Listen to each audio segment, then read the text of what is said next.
Whoa, buddy. Put that thing back in its holster. We haven't gone anywhere. I don't understand. Check out the MichaelDukesShow.com for information on how to get access to the podcast. Welcome to the party, pal.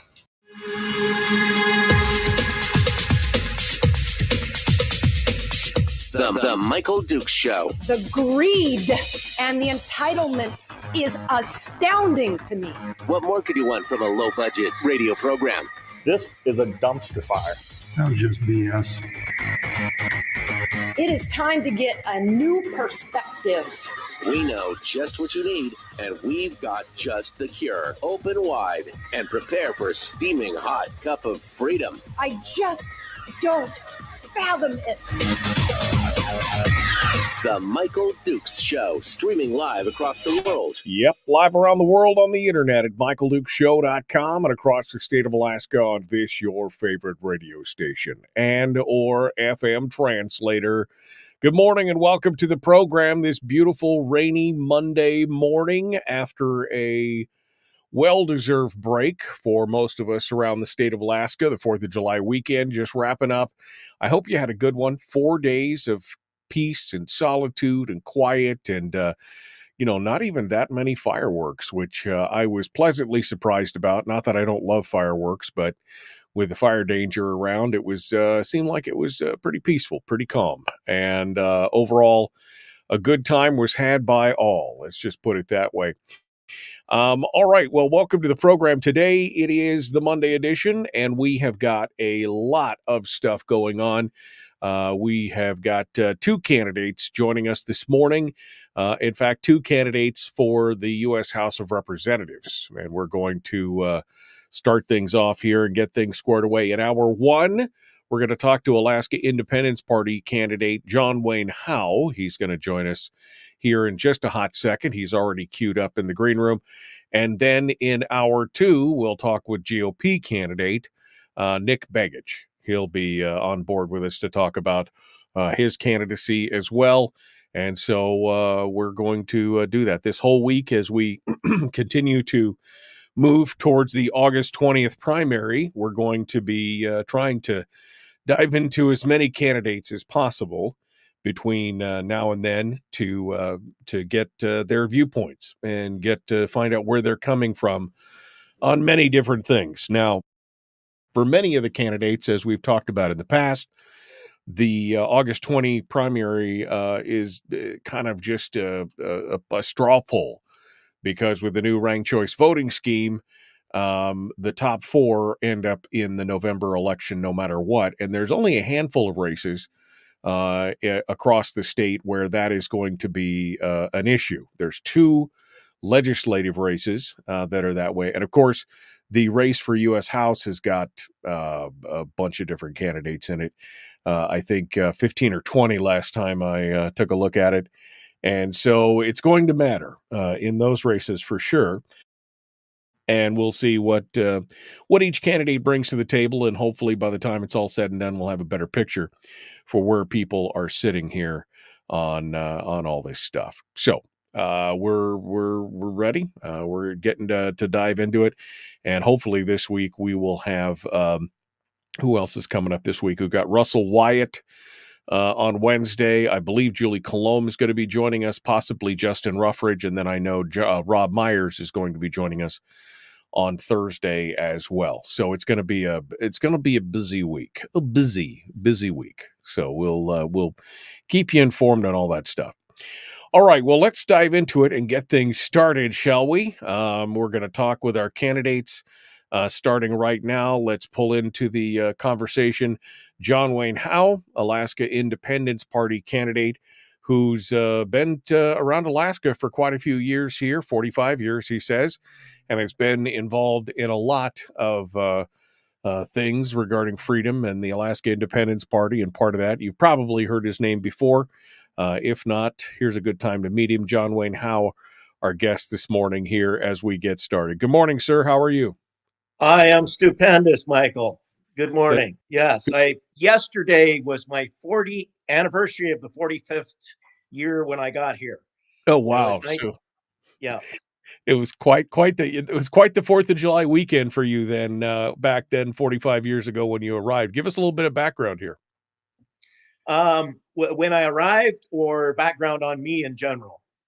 Both. Let's just start at both. We got time here. Let's do it. Okay. I was born and raised in Washington, Vancouver Hospital. My dad wanted to have me named Ebenezer Kingsbury Howe III. That was a family tradition that had gone on for generations. And I was supposed to be the third one. It was every so many generations we got one of these, was the idea. My mom said, no way. Dad said, well, then come up with a name you like. And that's where the John Wayne came from. And There you go. I asked her, and she had said that it had nothing to do with the actor. She just thought that it was a nice name. Well, that's good. Although that seems weird since John Wayne was probably the actor of the day around your time, but we'll go with mom's story. I think that's a good idea. Yeah, well, he hadn't really done the major movies. He was a B grade actor really in 59. The major movies came out in the 60s. So I can kind of go with that, but she probably heard the name. And yes, it's mom's story. Mom is the one that has the honor of really picking things. That's right. Don't lie. Don't argue with mom on that. All right. And yeah, Tell us a little bit about your background here, coming up here to Alaska and getting involved. sure. A friend of mine I met, his dad had died. I met him in Camas, Washington. And he said, I needed to come in Alaska. I didn't belong in Washington. It was just the wrong place for me. There's all kinds of freedom and space and everything up here. So he told me all kinds of lies about the place. And he found me a job here in town that only lasted 2 weeks at a machine shop, which is my main trade. And I ended up making friends and staying here for 45 years anyway.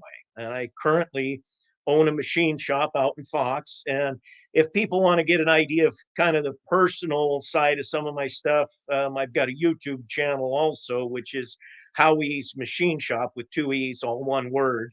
And there's a lot of little jokes and different things besides just machine shop on there. And not too long after I got here, I met Joe Vogler, who was the original person that started the Alaskan Independence Party, which previous to that was Alaskans for Independence. And before that, it was the Territorial Commission. The furthest back I can see record of that was 1961, which kind of surprised me. I just saw that the other day. Right. And when I met him, would have been, I don't know for sure if it was 79 or 80. But I met him. Really, I had zero interest in politics. In fact, when I was in school, that was one of the things I remember. They'd said about how anybody, if they wanted to, could rise up to the greatest office in the land. Anyone could become president if they wanted to. And I said, why would I want that job? That's just stupid. No one would ever want a job in politics. And the teacher was like, well, yeah, but don't you want it? No, all they do is control and run people. I said, I don't want anything to do with that. But after being around Joe for some time, you realize that while politics is normally used for bad things, the people that are normally not in politics should be out there running, should be doing things to try and counteract all of the mistakes. And if we go way back to the mistakes, let me go on with my main thing that really got me back running. I ran originally on Alaskan Independence Party, first time in 1988. I ran for the State House of Representatives for District 19. And at that time, I thought representation type of government was you're supposed to represent what people want. And I was pretty green to a lot of things. Then I went to work up north, bought my shop, and politics went on as it was. I basically ignored the Alaskan Independence Party during the time that Joe was killed and all of the controversy and a lot of publicity, but I was pretty much ignoring it. And then one day I got thinking about things, and I've always been against taxes, just on the general point of why have taxes? It's not right. It's theft, Well, then let me go back to Joe's thought on that a little bit. And if Joe was here, I would counteract his, and I think he could agree with me, but he's not here, of course. He used to say the most equitable tax is a money use fee, so that everyone, regardless, anytime you use money, you pay a small percentage, say a half of 1%, almost nothing. So it doesn't really affect commerce, doesn't really affect what's going on, but allows government to have some money. And it just dawned on me one day how totally wrong that was. Because while that is a very equitable way to tax or to pay homage to a king, whether he's elected or not, it's not a way for freedom and independence for people. And you look at the guys down in Juneau and in the U.S. House and Congress, you look at how they argue about how to spend other people's money. The smartest person in the world could not properly, out of 435 of them, they could never figure out how to spend the money of 300 million people correctly. It's impossible. It's an impossible task, and they waste all their time doing this. So it's really simple. We need to eliminate taxes, and we need to eliminate, the US dollar is going to eliminate itself. We here in Alaska have to get set up, and that's part of something that being in the US Congress, you could help people here. I'm more of a states' rights person, but on my states' rights stage, it's, if you send me into the lion's den, I'm going to throw out as many nails as I can for the lions to swallow. Right. But it comes down to each department needs to be voluntarily funded. So it's not that people voluntarily just give to this monolith, because government will oppress and government will grow. Now, the oppression is sometimes needed. If you have somebody out here killing people, he needs to be oppressed. Oppression, sometimes that's part of what government is. It has to be a dictatorship to a certain extent to even work. But when we get back to the next stage of it, as far as controlling its growth, there's no way to do that if there's taxes. John, you've run for office before, as you said. You've run a couple times. I'm familiar with your name, obviously coming from Fairbanks and hearing of you and knowing of AIP and having met Vogler and, of course, Yolanda, everybody else. I'm very familiar with the party and what it stands for. But what made you decide in this instance to go ahead and throw your hat in the ring for this go around for the U.S. House seat? What was there a single thing? Was it just time? Was there, what exactly did you lose your mind kind of thing? Nobody else was doing it. we have people that are trying to decide how to direct the dictatorship, but there's nobody that really is interested in individual freedom. It's just like if you look at Trump is very good at giving freedom to certain groups and certain companies and different things. But as far as really bringing it back down to the individual person, it's not been his real forte. And that's what I really see missing in all of the actions on all of the government. And I think that this spot was just lacking. There's other places. I mean, I'd rather run for governor, but it's not up right now. Yeah, there'd be a little bit more close to homeness there on that. All right, well, let's talk about this a little bit deeper because I agree with you. I mean, taxation is theft. The question is, of course, how do we get it to, how do we get the system to work and hold together as it is, and how do we get people from this, second or third generation that's now used to paying taxes and couldn't picture a world without the federal government overreach and everything else. How do we get there?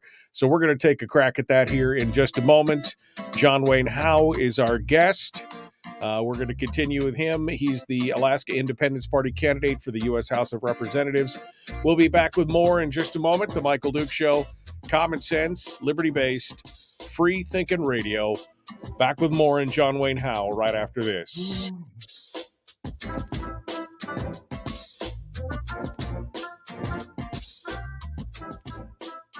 If you missed the show, you can listen to it on your time with Dukes On Demand. Oh, and it's free. Like America used to be. Streaming live every weekday morning on Facebook Live and MichaelDukesShow.com. Okay, we're in the commercial break right now. John Wayne Howe is our guest here as we continue our discussions about his candidacy for the U.S. House of Representatives. The AIP has definitely got an interesting history and has been pretty quiet over the last few years. Are you integral right now to what's going on in the party here in the state, or are you just kind of making a mess every time you can think about it? What's going on with that, John? Well, I'm pretty integral since I was voted in as the party chairman at this point. You can't get a whole lot more integral than that. Exactly. So you're the chief cook and bottle washer right now. I haven't, again, it's been pretty questioning for a while here, quiet and just kind of understated. Not a lot of candidates coming out. What's going on overall with the party? Then give us a rundown there for folks who may be looking for a different home. We're trying to get people to wake up and care about Alaska. We have a lack of initially the 13 states. It was understood that those were 13 nation states. And we can, by all rights, call all of the states nation states. We just don't do that for fear of the federal government getting upset. But we are the nation state of Alaska, and we need to have a nation state attitude. We need to have an attitude where out in your front yard, you put a sign that says, I love my brother Alaskan. You put a sign that says Alaska for Alaskans. You put a sign that says, I'm with you.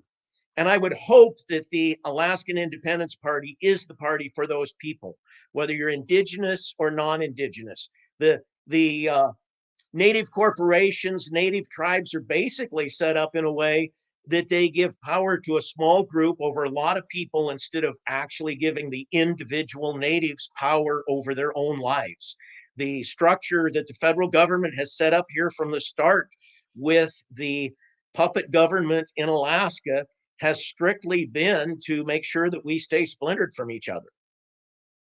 Well, and that's definitely, we've seen that reversal. The argument has always been, it used to be that the states leading up to the Civil War, I always envisioned it like a funnel, like all the states were at the top and any power funneled down to that one little point. That was where the federal government is. And ever since the Civil War, it's been reversed. Now it's a pyramid with the federal government at the top flowing power down to the states. And that is a perception thing more than anything else, because we do have a lot of power in states and, everything from state nullification to other things. We've seen the Western Sagebrush Rebellion and other times where people have stood up and done things like that. But it's not a very popular opinion, John. You and I may be of the same agreement that the state, all rights should be reversed and vested in the states versus the federal government.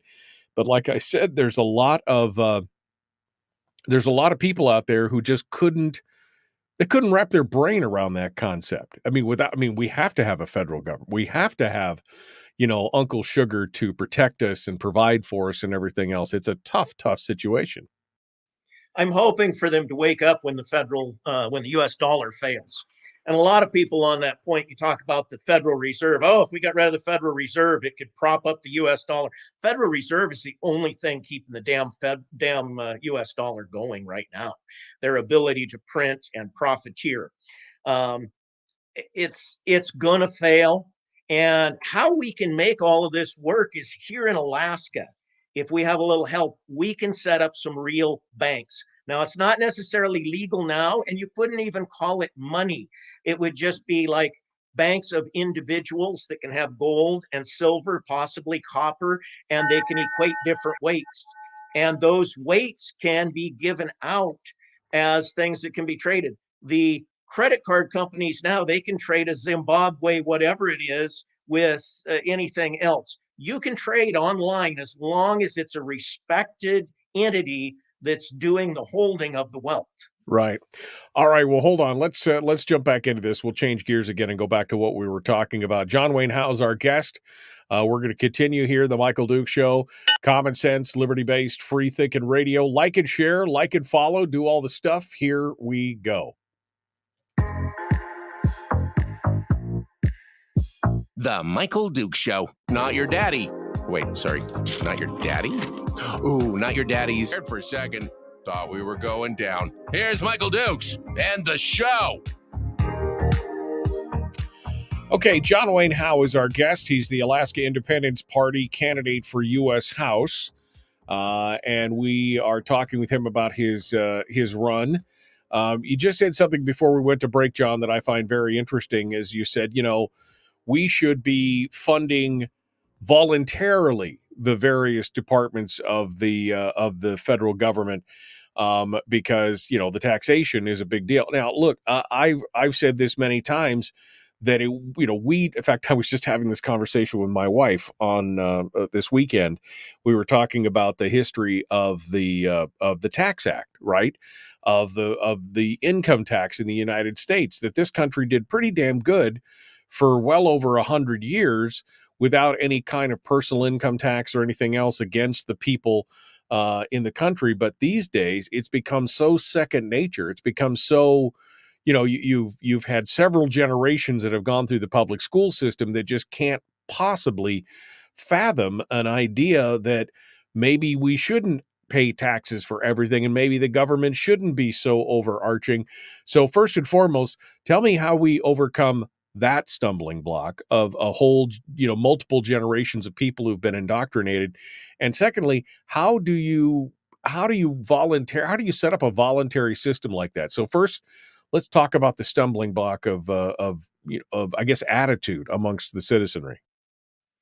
Attitude is people will have to start waking up, and it's going to happen whether they do it in advance from shows like yours and other platforms, or whether they do it when things get really tough. Unfortunately, things are still too good for most people today because while the dollar is crashing on the international market, it still holds a lot of weight at home. And it's going to crash. Another one, as you were mentioning, taxes.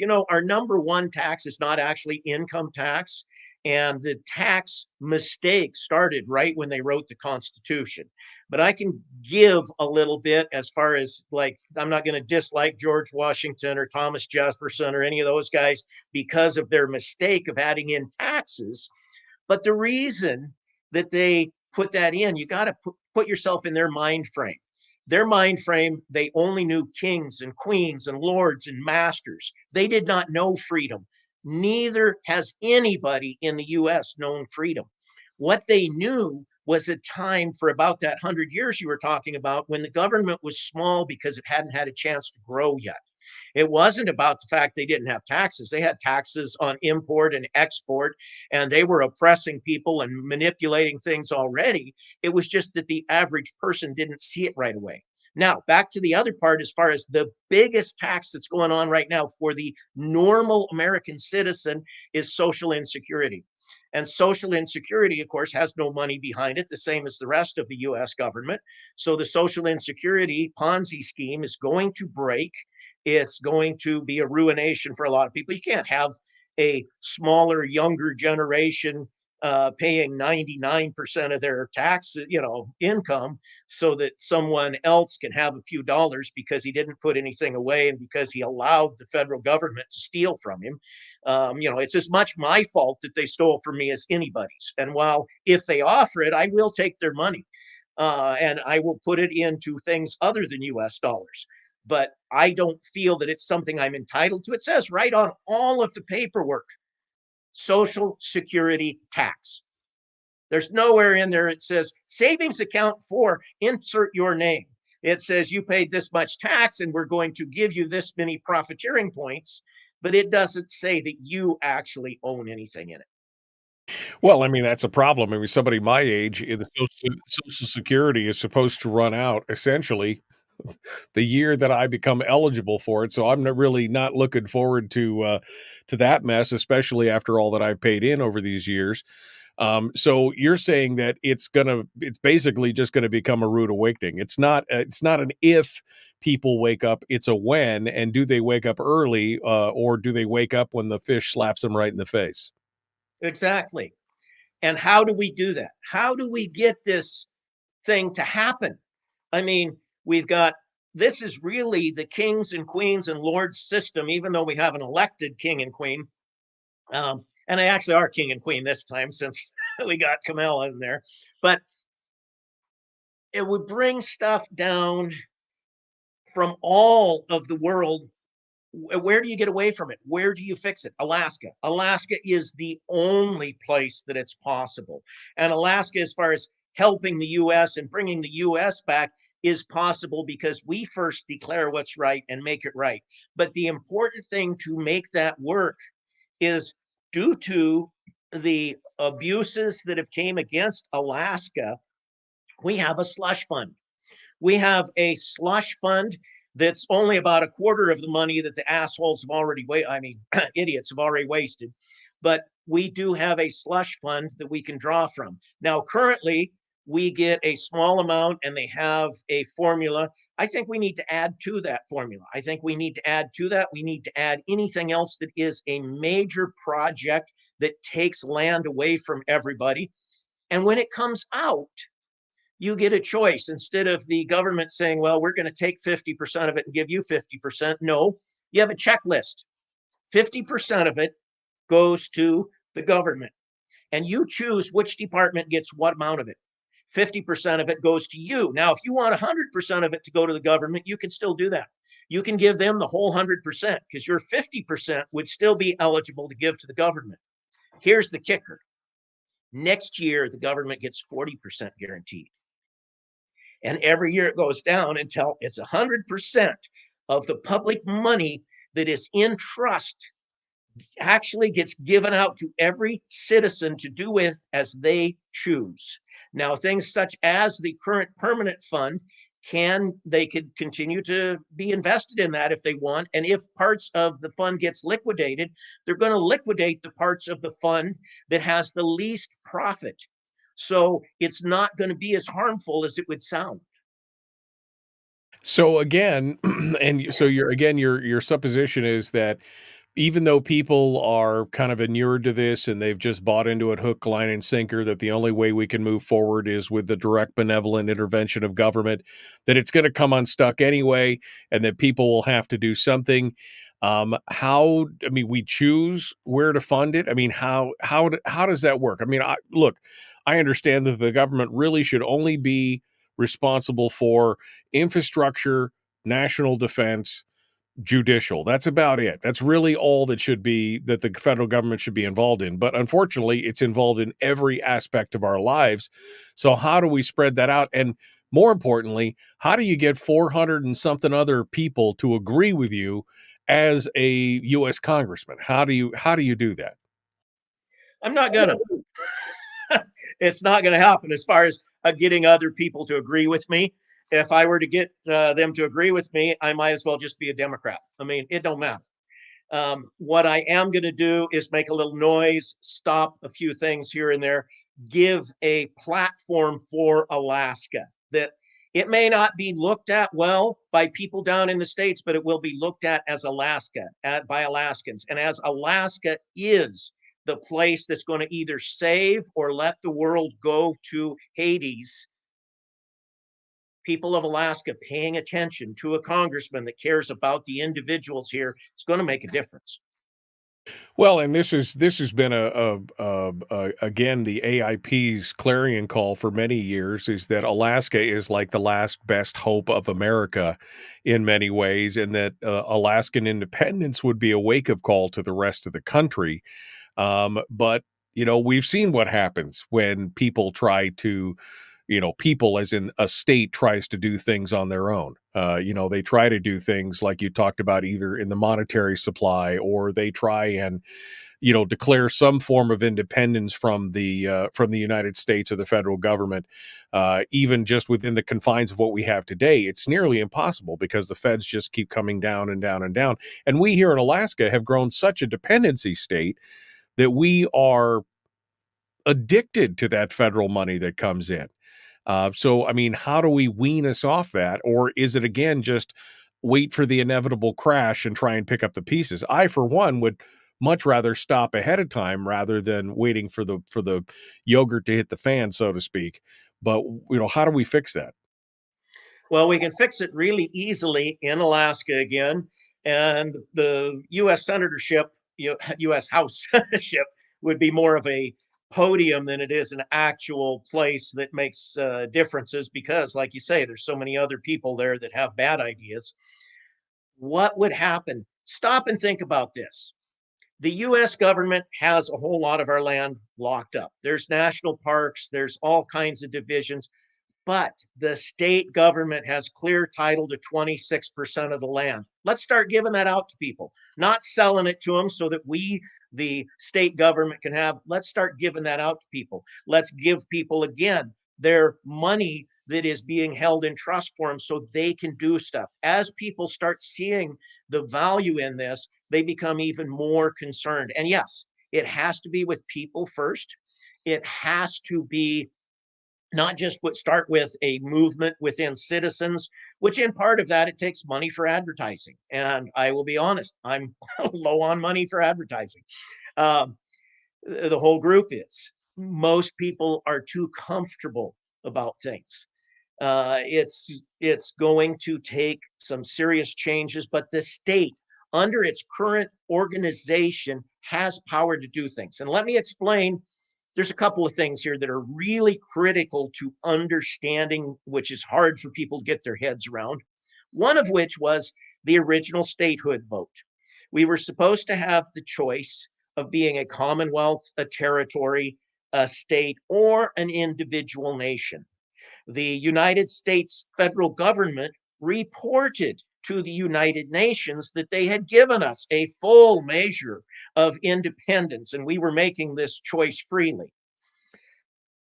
That was all fictitious. Our government was set up under rules that were mandated by the federal government, the state. So the state government is essentially a puppet government. It is not really official. And let's go another step further. Let's go to the federal government.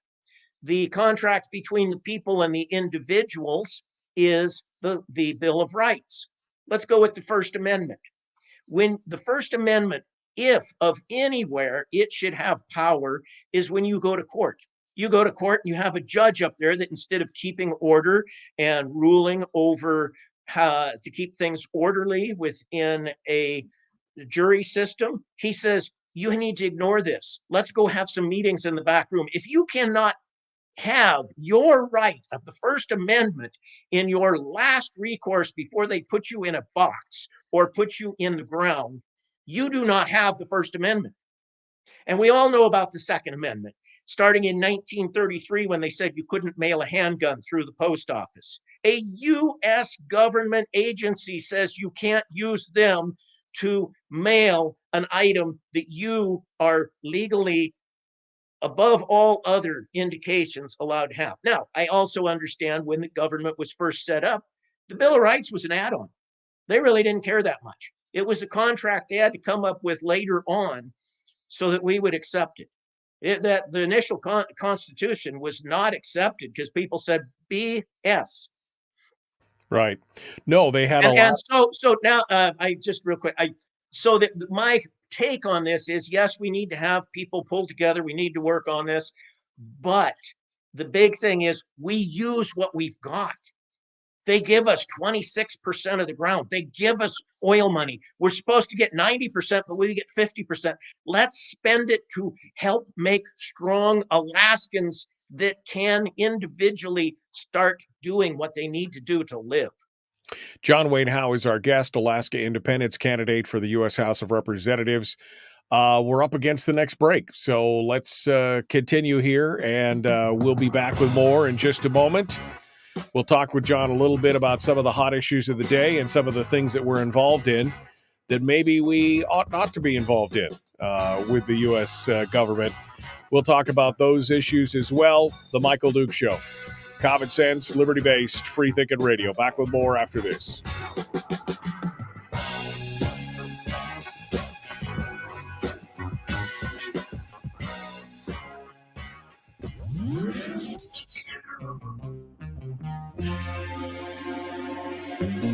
Listened to by more staffers in Juneau than any other show, because their bosses told them to. And after what they just heard, oh man, they're going to be pissed. You're a bad, bad man. The Michael Dukes Show.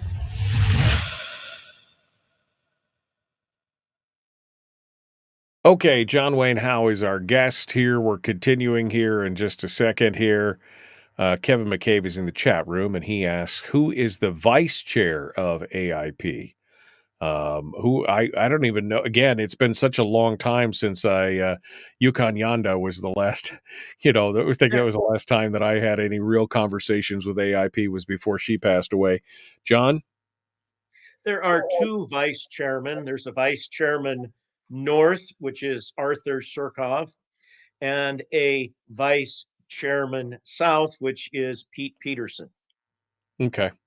And is the AIP, like I said, it's been pretty quiet for a while, and you're the chair. Is there a movement to try and reinvigorate here in the state, or anybody else looking at offices or other things that are coming, any other offices that are coming up, or is this just you trying to jumpstart things, or we're just trying to get back into the swing? We have a few people running in the House and Senate for the state. One of them I know quite well, which is the secretary of the party right now, and that's Robert Williams. I forget what the letter is that he's running for Senate there, but he is running, and there's Tyler Ivanoff. I'm not sure I think he's running on our party. It's what it says in the information at this point. And there's a couple others. I'm terrible with remembering everybody's names. I should have had a list setting here. That's my bad. No, that's okay. It's interesting to hear. The AIP's message always kind of resonated with me. And the whole idea behind an independence for Alaska, and of course that's kind of a dangerous thing. I mean, Joe Vogler's story is kind of a cautionary tale. It seems like the louder you get and the more vocal you get about federal overreach and power, the more likely you are to end up on the side of the road somewhere where you ought not to be. So it always has been an interesting tale for me. And but again, it's always resonated with me as well. And I think it still resonates with a lot of old time Alaskans. Let me talk a little bit more on that concept of, and that's part of what really pushed me into this again. I got excited about running again and trying to reinvigorate the party, which was not really happening. And I didn't want to be the chairman, but other people saw that we weren't really moving. We were just, we even had some conventions where, I hate to admit it, but we endorsed people of other parties. It's like, why? We need to get out there and have people run. And we tried to get a few more people running this time. And I thought we would have had more success with getting them to run. But we're looking at a push going forward. And what made the push, what made me want to go back into the push, and that is, you talk to these kids like you talk about, how do you get to them? So many of them that are not in the elite proper position where they're getting the best deal out of government, where they really feel disenfranchised. They're waiting for the war to break out, and they're going to go fight on the street, but they got no idea who they're fighting for, who they're fighting with, what they're fighting at. And I know without a doubt that if things were to break out like that, it would just get worse. Your neighbors would call for any kind of a government to come in, put you down, whoever you were, and get you out of there. We have to do this peacefully. And that's the thing. With the current structure in Alaska, with all of the power that is available in the state, once we decide as the citizens, and here's where I see the ethos and the conscience of the Alaskans that is off a little bit. There's the normal, I'm a strong, free Alaskan. I'm going to get what I want. I'm going to take mine. I'm going to make sure and carry on because I'm an Alaskan. Well, that's okay. But the thing that really allows us all to be good Alaskans is taking care of your neighbor. You need to care about your neighbor's rights. Me having a gun buried in my backyard is going to do no one any good. But me, when they decide to take guns away from one of my neighbors in North Pole for no reason, me going behind them and saying, no, that's a bad idea. That kind of action allows us to be free. me keeping my stuff hidden and buried just because of me. We have to get an idea of we are concerned first and foremost, not just with ourselves as far as our independence and strength, but with our fellow Alaskans. I think you said something very interesting there. We only have about 45 seconds, but you said people are comfortable. And if something happens, and nobody wants, anybody who studied the histories of different various civil wars in the modern era, nobody wants that. Nobody wants, any kind of blood in the streets. But you're right. It's interesting that people will be like, oh, if there's something that breaks out around them, they will grab onto any government, no matter how oppressive, just to get that status quo and that norm and that security and that safety. And that's a disappointing, it's a disappointing viewpoint, but it is realistic and it's the truth. All right, we're coming up on it again here. We got to go back. John Wayne Howe is our guest. We'll continue the Michael Duke Show, Common Sense Radio. Let's do it.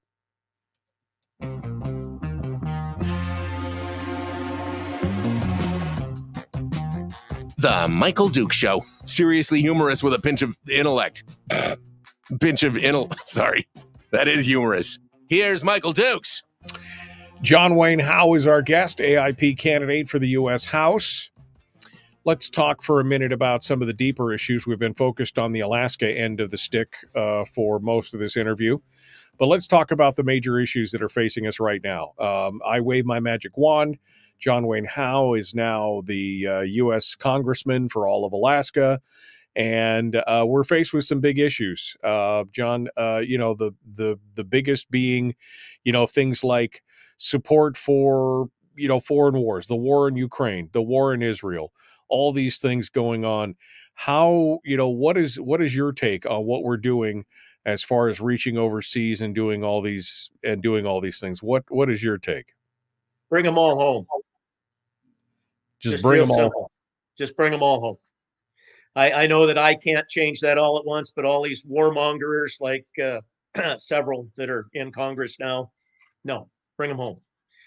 There's no reason for us to be around the world trying to have, and you even take, that goes back to another one of those things. In grade school, they were continually, in my age, telling us about how evil the Russians were.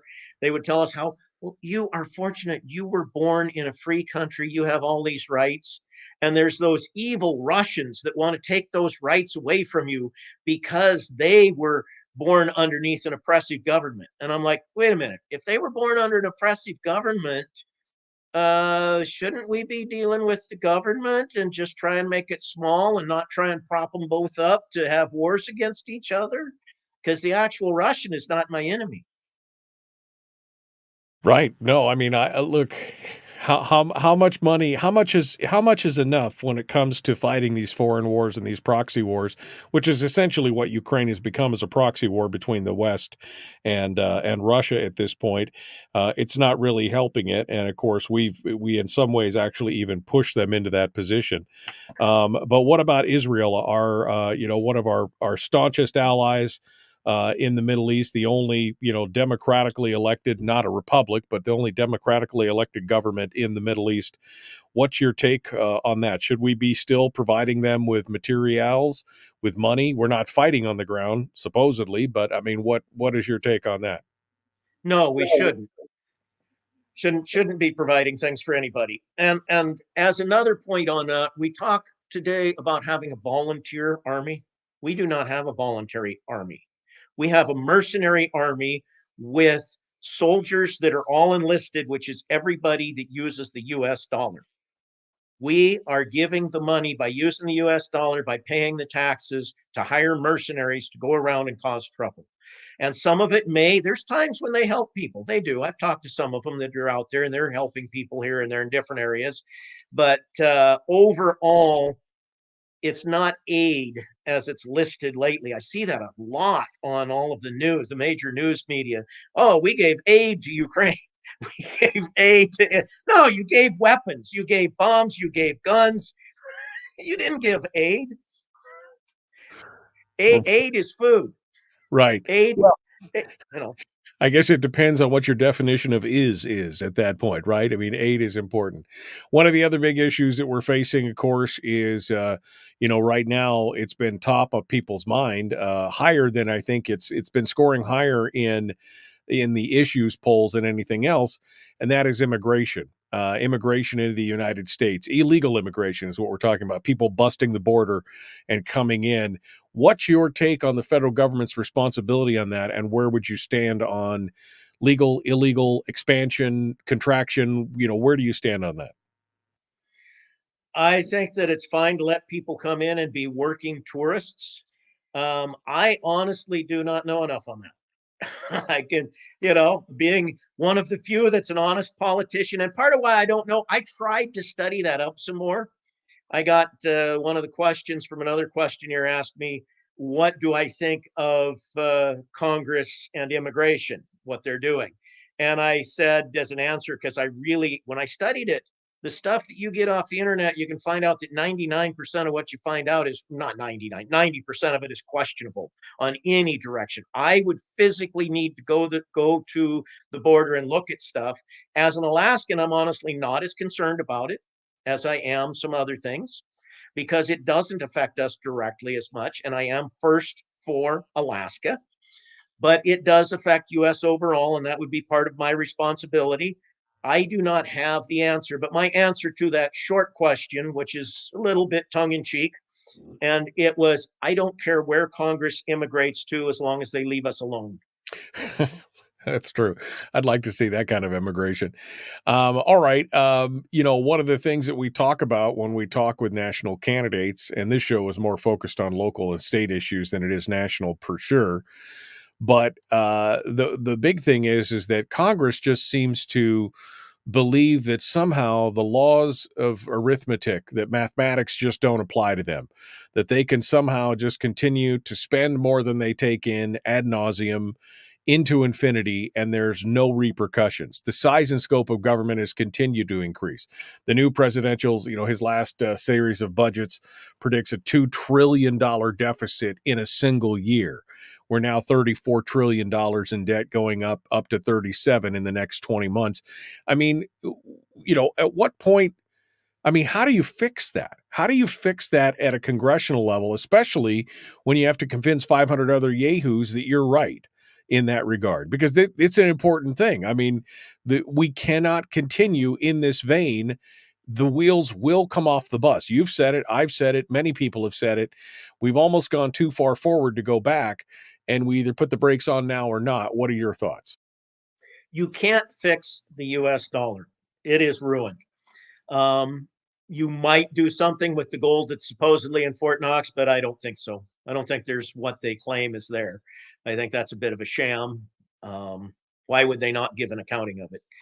But the bigger thing with this is, since we can't fix the US dollar, it's going to collapse. There's going to be this problem. You're not going to convince the other congressmen, but maybe we could eke in a few things that allows what's not really considered a full bank, but at least some storage of assets here and there that groups can have, and allow those that are smart enough to start transferring their dollar wealth into something else, just like we need to with our so-called permanent fund. It needs to be pulled out of, unless a person wants to keep it, but a lot of it needs to go into gold, silver, whatever else, platinum. And our AIP official stand on that is silver. And it's silver. So then how do we do that? How do we set it up here? We got about, we only have a few minutes. I want to give you the final bite here at the end, but how do we do that? How do we set up some form of protectionism against a potential financial collapse of the dollar, the economy, et cetera? On a federal basis, you're probably not going to. And as soon as you set up, and that's where the problem was set up in the first place, this whole idea that a government has a particular dollar, a particular unit that they set up, that they weigh, that they change, that they play with. It needs to be 100% private. And it needs to be honest, with the honesty being taken up according to whether somebody trusts them or not. No one stopped from being able to be a bank themselves, so that there's true competition. As far as in the U.S., it's going to get rough. It will get rough. Here in Alaska, we have a little different situation where we could make it work.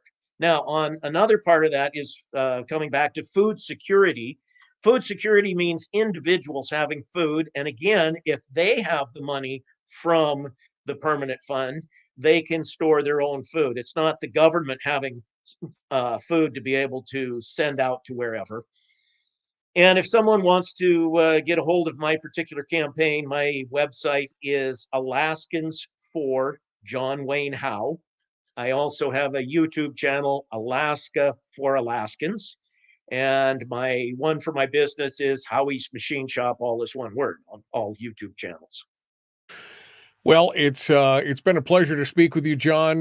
We're down to the last 2 minutes here or so, so this is where I like to have you guys, candidates, give me your elevator pitch. You ran into me in an elevator, and you're going to tell me in the next 2 minutes why I should vote for John Wayne Howe for U.S. House of Representatives, and then you just gave people how to get a hold of you. So, but give me your elevator pitch, as if I just walked into the room, and you're going to tell me why I need to vote for you. First off, it's going to depend on what you're complaining about at the current time. But the reality is we need to pull Alaska together. We have to all care about our fellow Alaskan. And we need to pull together, we need inroads between the indigenous, as people call them, or natives, whatever you want to call the people that are not as I came up here. Doesn't matter how we came here, we're all Alaskans. We need to care about each other. And other than someone that has that as the core value on an individual level, let me read it right here, best of all, thinking about it. The Alaskan Party, Independence Party, was born in Alaska by Alaskans for Alaskans. And this is our main platform. Independence for every individual Alaskan is our goal and must be executed by all peaceful and lawful means. So that's it. John Wayne Howe, again, candidate for the U.S. House of Representatives.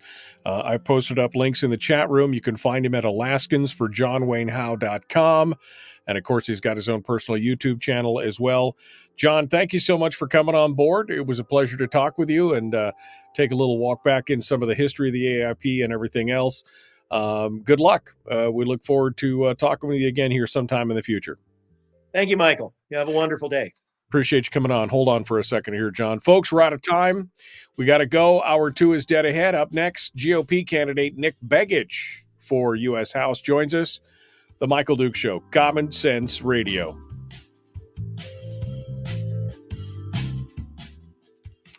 All right, John, final bite at the apple.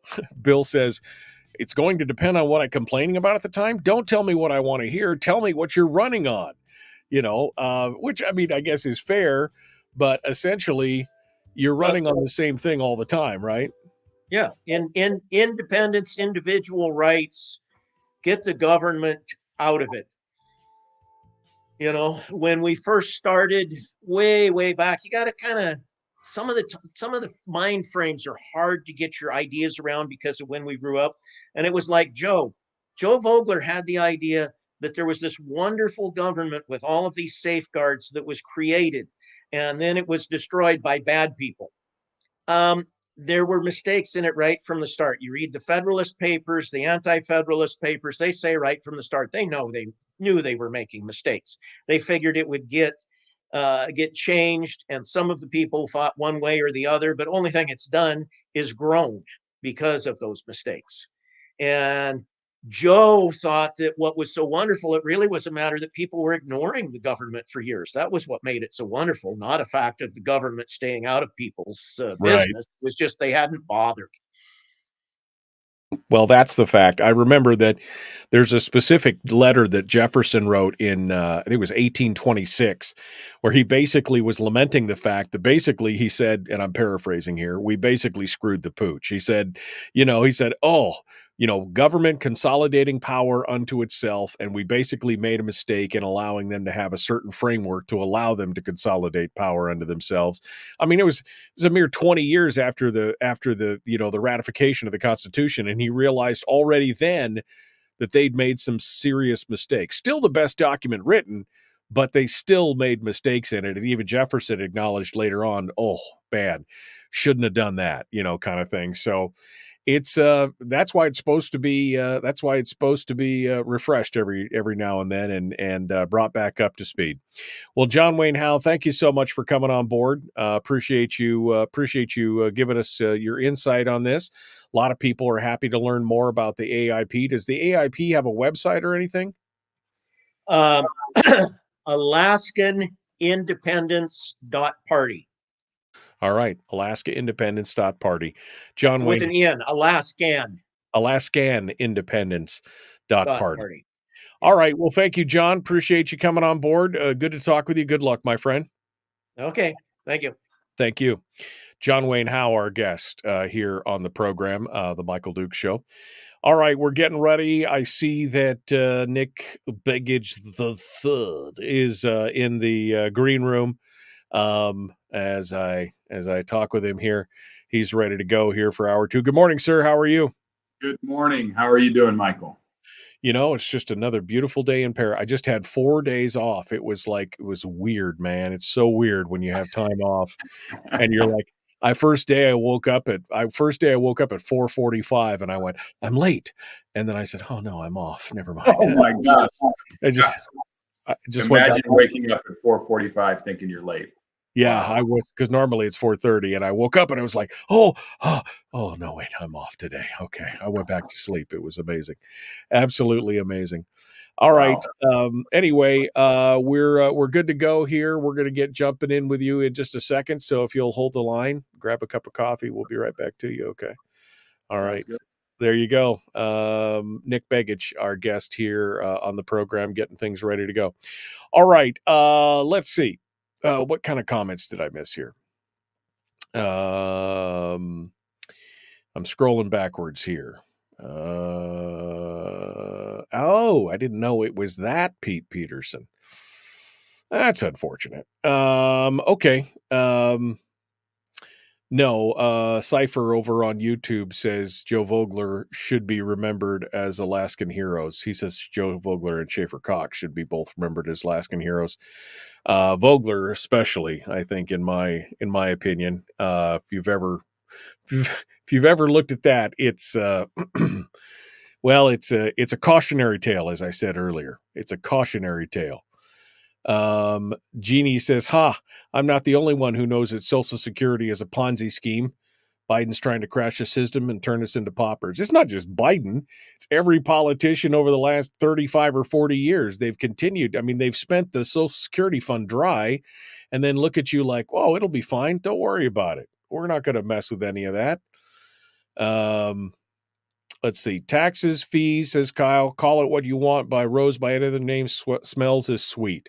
And I think that's what John Wayne was trying to say, was that he disagreed with Vogler's commentary on that taxes, no matter what you call them, taxes are still taxes. It's just like the taking of the permanent fund. It's still a tax, even though it's not officially a tax. And I know, it's still a tax. They take the money. You don't see it. That's a tax. That's how it works.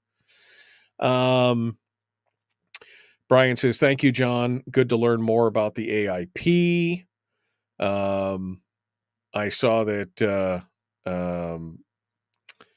Bill said earlier, he said he succeeded with me as well. Frank has said he had succeeded with him. And I think what they meant was convincing him about Alaskan independence is still a good concept. I love it. Brian, I mentioned the Great Western Sagebrush Rebellion, and Brian said, Sagebrush Rebellion, good times. Yeah, exactly. I think that there's time for a renewal of that. I really do. I think that there is an appetite amongst especially some of the Western states, not California, but some of the other states, to basically get back and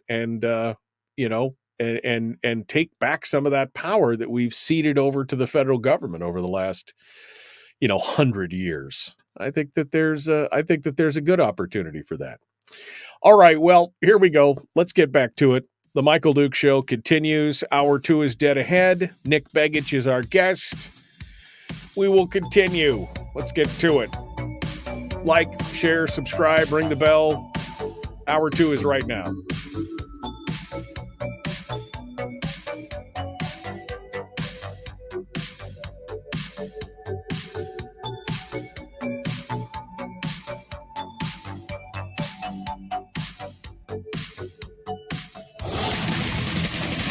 Whoa, buddy. Put that thing back in its holster. We haven't gone anywhere. I don't understand. Check out the MichaelDukesShow.com for information on how to get access to the podcast. Welcome to the party, pal.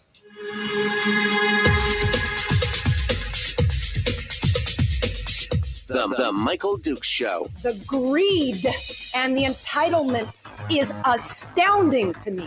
What more could you want from a low-budget radio program? This is a dumpster fire. That was just BS. It is time to get a new perspective. We know just what you need, and we've got just the cure. Open wide and prepare for a steaming hot cup of freedom. I just don't fathom it.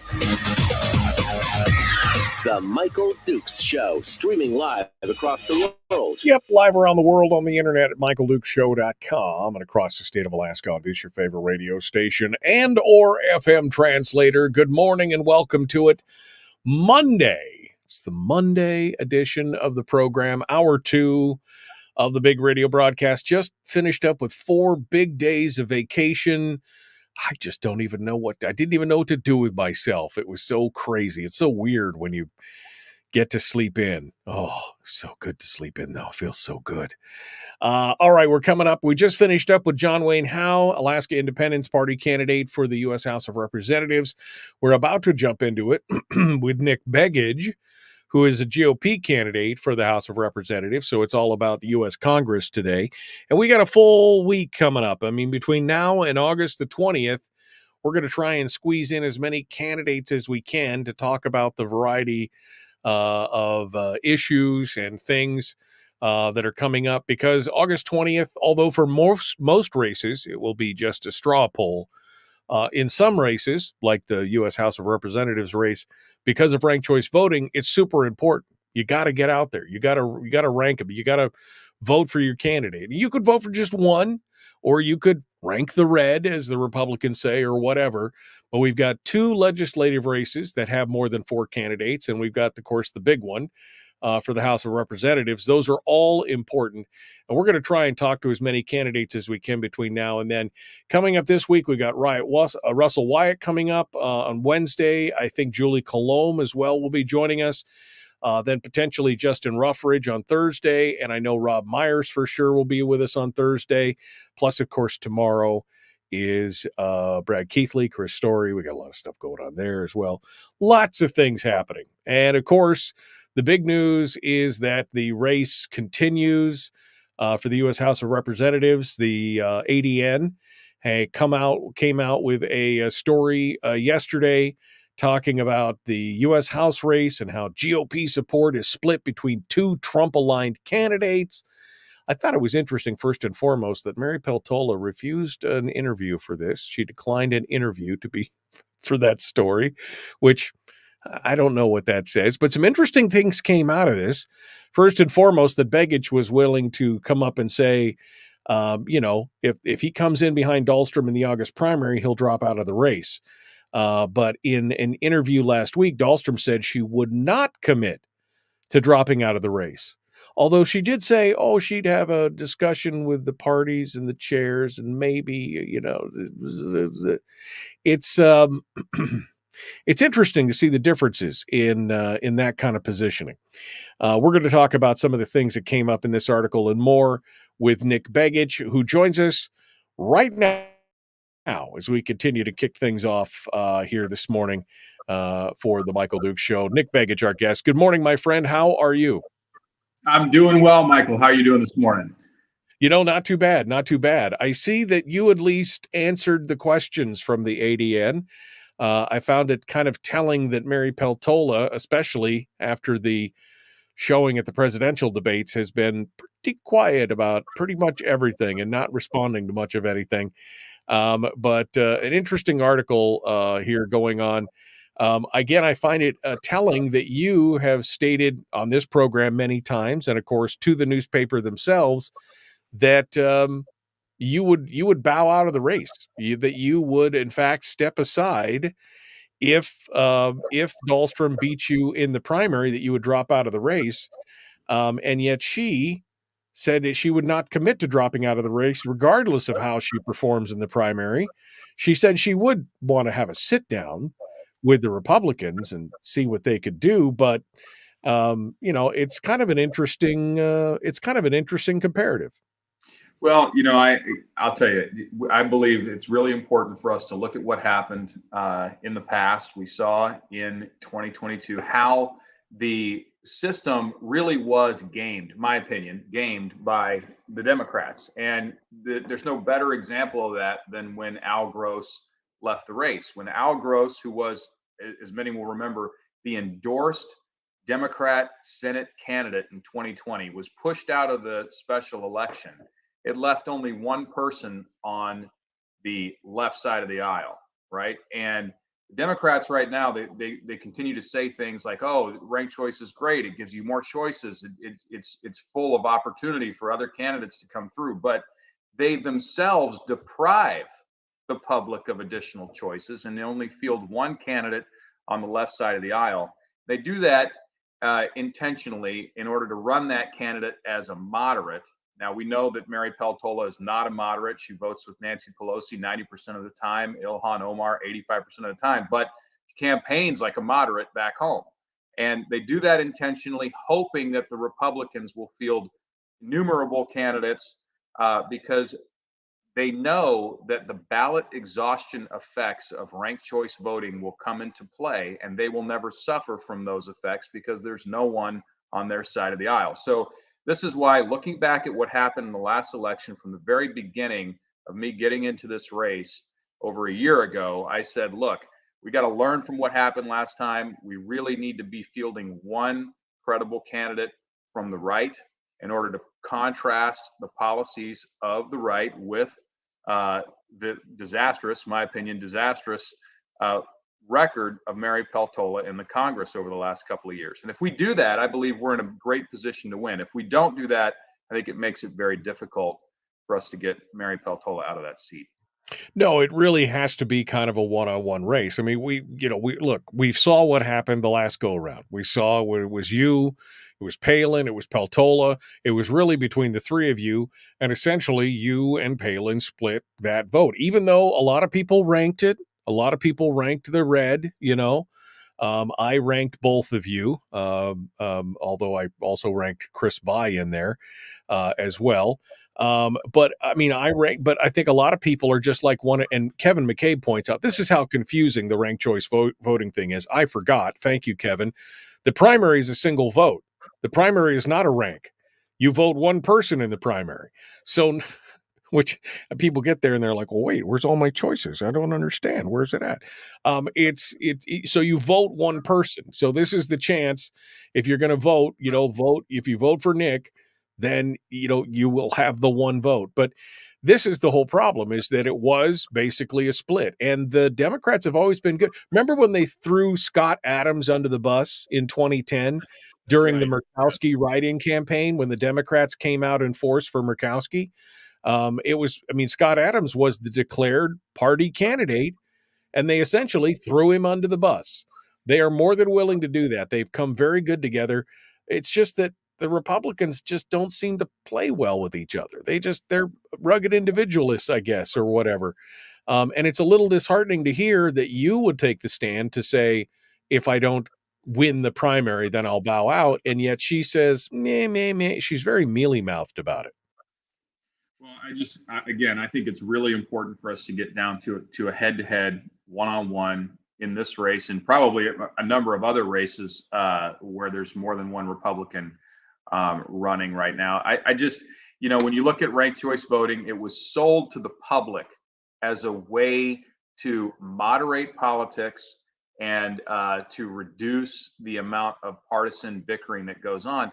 And in reality, it actually does the exact opposite, because when you think about the traditional system, what we have is a primary where people kind of duke it out. They've got their different sort of refined policy positions. You get to learn about those candidates, and there's some friction there. It's by design so that we can select one party's candidate and they move forward. And that opportunity to move forward gives people a time to coalesce, come back together, and you get that window between the primary and the general. But today, in fact, the primary is sort of delayed. When you have more than one person from the same party running all the way through to November, you're really just delaying the primary.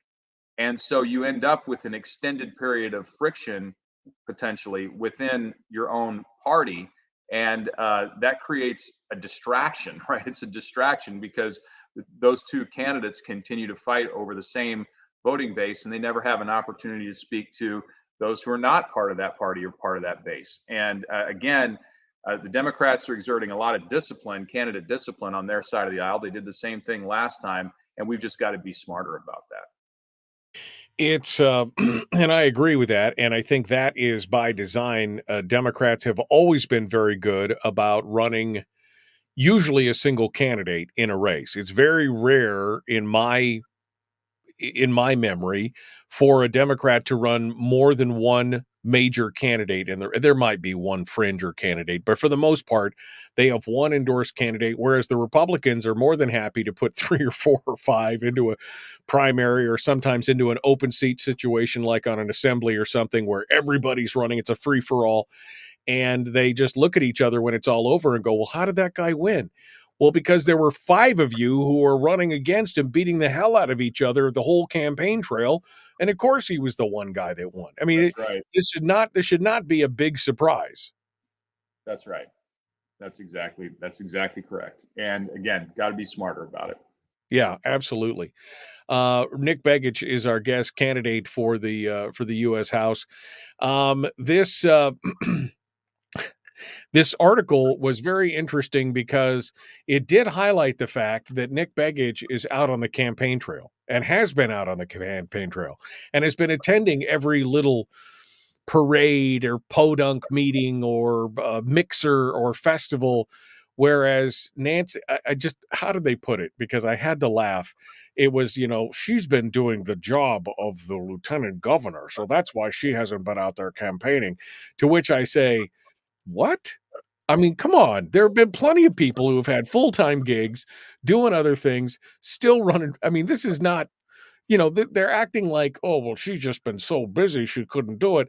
And she will in the future sometime. I mean, to me, that says it all, Nick. Quite honestly, if you were serious about it, maybe you have to resign. Maybe you have to. If you're super serious about it, you will go forward and do what it takes to go out there and meet and greet the people.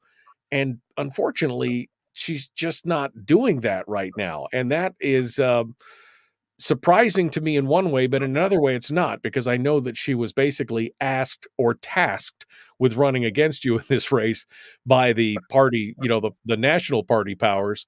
But you've got the endorsement of all the local people and everything else. So talk to me about this, what you're seeing on the street and what people are, how they're not seeing her in that regard. Well, it's, when you run for Congress, you're running to represent all of the people of Alaska. In order to do that, you've got to be out there. It's actually more than a full-time job. It's more than 40 hours a week. It's every single day, 12 to 16 hours a day, just working on the campaign. And there's a lot that happens behind the scenes. There's a lot that happens, when you go out and you're shaking hands and you're listening to stories and you're asking questions and you're getting questions asked of you. But it's a full-time job, and I've treated it like that. It's and I will tell folks out there, look, I don't get paid for this, right? It costs quite a bit of resources. There's opportunity costs, but if you're serious about representing the people, it's got to be full time, in my opinion. And Alaska is a complex state in many respects. We're sort of several states jammed into one. There's so many different issues when you're down in Southeast. The issues in Southeast are by and large not the same as the issues you're going to encounter in South Central or in rural Alaska or in the interior. And so it really does require, someone who's fully committed to running and we'll have time to go to the small meetings, and we'll have time to be in the parades, and we'll have time to go and be among the people that you are hoping to represent in DC. And by the way, that doesn't stop once you get the job in DC. It continues,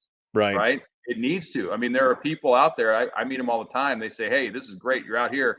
I hope that if you win, we see you again, right? And that's part of the job too, is you've got to be down there, but then you got to be back home, and you got to be meeting those people again to be held accountable.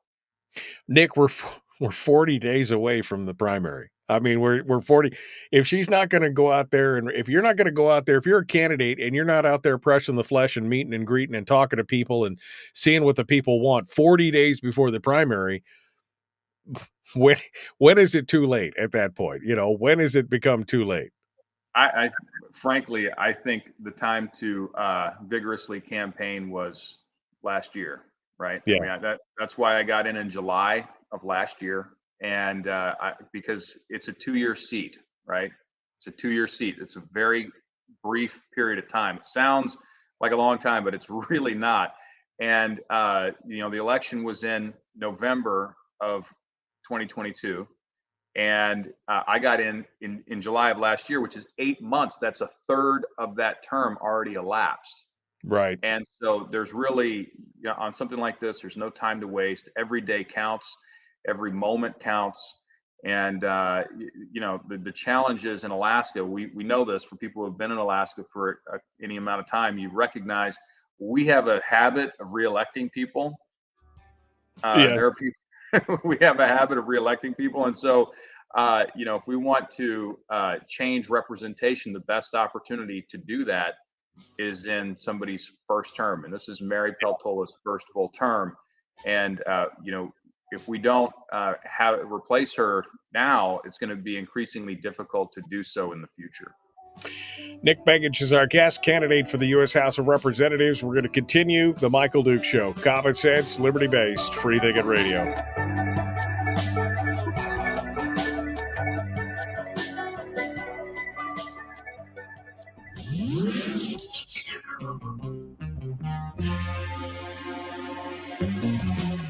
Running on 100% pure beard power. Oh, also some coffee. We dip our beard in coffee. Ha, nice beard. The Michael Duke Show.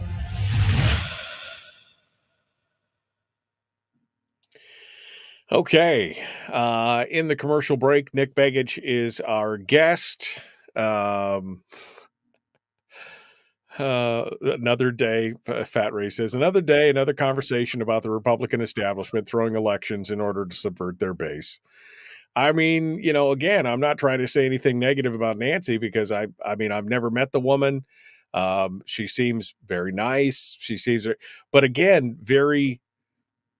it's almost like in some ways she's a non-entity. You haven't seen her. She's not been out on the trail. She's not been doing things. Even her run in, her tenure in the state house was kind of forgettable. I mean, it just seems like this is the wrench. This is the spoiler that gets thrown into the monkey works that to kind of stop things, Nick. And I think you've been saying the right things because you're obviously scaring people in the Republican establishment, right? I mean, that's kind of my read on this is they went, oh my God, we can't have this guy in here. We got to find somebody to stick in. And so that's what it seems like to me. Yeah, I think you're hit the nail on the head there. It's wild to think, but they're real. The more I learn about the process and the system and what goes on behind the scenes, and the more exposure I have to some of that, the more I realize all of the things that you believe to be true about Washington are true and more. There is an establishment. The system is constructed, in my opinion, to elect a speaker, right? It's not. I'll tell you what's really wild. I've had many meetings with groups down in DC, many meetings with the NRCC, with the RNC over the years. And what blows my mind is I have never once been asked, what do I believe? What do I think about a particular issue? Never one time have they asked that question. You know what they ask? They ask, How much money are you going to raise? What's your pathway to victory? Will you vote for this person for speaker? That's it. Those are the requirements. Every single time. Every single time. Never once have I been asked a question about policy. Right. And that should tell you everything about the committees, how they're constructed. They're looking for, in many cases, rank and file members. Yes, men. Who will exactly, yes men, yes women, who will never question. They will do as they're told. They will fall in line. They will pay their dues, sit there for 20 years, and follow instructions. Yeah. And that is not what the people of America, and in our case, the people within Alaska, are sending a representative to DC to do. We're not there to just push a button and say yes. It's what have you done for me lately? What are you going to do for me? Yeah, exactly. And I've told folks in DC and back home here, I've said, look, if you're looking for someone to just push a button, find somebody else. That's not me. I don't want to waste my time in life. You know, we only have one life. You don't want to waste it. And I'm not interested in going to DC to be somebody else's yes man. I'm here to represent the people of Alaska, do what's right for our country, put our people first, get our fiscal house in order, restore confidence in the private sector, reduce the size of government. I mean, these are the things that I want to do. They fly in the face of many people in DC, but that's what we need. No, they're looking for water boys to carry their water so they can continue to remain in control. That's what it's all about in the long run. David says, speaking of being at every little podunk parade and fair, is Nick interested in coming to the Deltana Fair? It starts July 19th. He came in 2022 and he was a big hit. So I'm sure, David, you could probably talk to Josh or one of Nick's other folks there to make sure that if he wants to be at the Deltana Fair, I'm sure he'll be there. He's been at a lot of little tiny Been at a lot of little fairs around the state, haven't you, Nick? It's been many, and the Deltana Fair is fantastic. Deltana Days, great time. You get people from all over the region that come in. People drive up from Fairbanks, Salcha. It's great. It's a good time. All right, we're going to continue. Nick Begich is our guest. The Michael Duke Show, common sense, liberty-based, free-thinking radio. Like, share, subscribe, ring the bell, do all that stuff. Let's get back to it. Here we go. Jumping back in. Ding. Right now. Public enema number one. Oh, wait, sorry. Enemy. Public enemy number one, which makes more sense. On the other hand, he's a little bit of a pain in the Michael Duke Show. I'm not. No, that's not right. Although I am a pain in the something. Welcome back. The Michael Duke Show, Common Sense Radio. Nick Begich is our guest, GOP candidate for the U.S. House of Representatives. Nick, the whole nation watched in awe, fascination, horror as the presidential debate went on. And of course, we saw that the current president of the United States, is an imbecile. I mean, we watched the whole thing kind of fall apart there, right? I watched a side-by-side comparison to his performance in 2020 to his performance in 2024, and it was like there were two different people, right? I mean, there's just something going on there. And we know that there's a golden years decline, sundowners, that we know that there's a lot of different things that go on with that. What were your thoughts as you watched this presidential election, and how does it affect your thoughts moving forward into Congress? Well, I'll tell you, I'm very concerned, and I think every American, whether you are a Democrat, a Republican, an independent, a libertarian, whatever your affiliation, it doesn't matter. You're an American first, and what we saw in that debate it's beyond concerning. It's disastrous. I mean, we got to understand, the president of the United States, that is the most important job on earth. There is no more important job than that one. It impacts more people. It's historically we've been the leader of the free world. That role encapsulates that position. And we saw somebody who was completely unable to make it through a relatively easy debate. And this is someone that we expect to act on our behalf among world leaders to set policy, to sign off on things, to go speak on our behalf. And it was obvious to anyone watching, we've got major problems with Joe Biden, even over the next few months. And here's the thing, Democrats are asking Americans to give Joe Biden 4 additional years. 4 additional years. And this man clearly is in substantial decline. And it's sad to watch, but it's dangerous for the country. And, I think what it did was it revealed to many people out there just how much the traditional media has been hiding and how much they've been outright lying to the American people. And when you see them lie to this degree about this, you have to instantly question everything that has been said over the last few years to the American public. I mean, Yeah. if they can pull this off for this period of time, and now, to be fair, many on my side of the aisle have been pointing out the issues with Joe Biden's health and mental acuity, but for them to have pulled the wool over the eyes of the public for so long, I think it calls into question everything, all the narratives, all the storylines that have been pushed on the American people for the last few years. Well, and I think the biggest question becomes, number one, not if he's valid for the next 4 years. Is he viable right now as president today?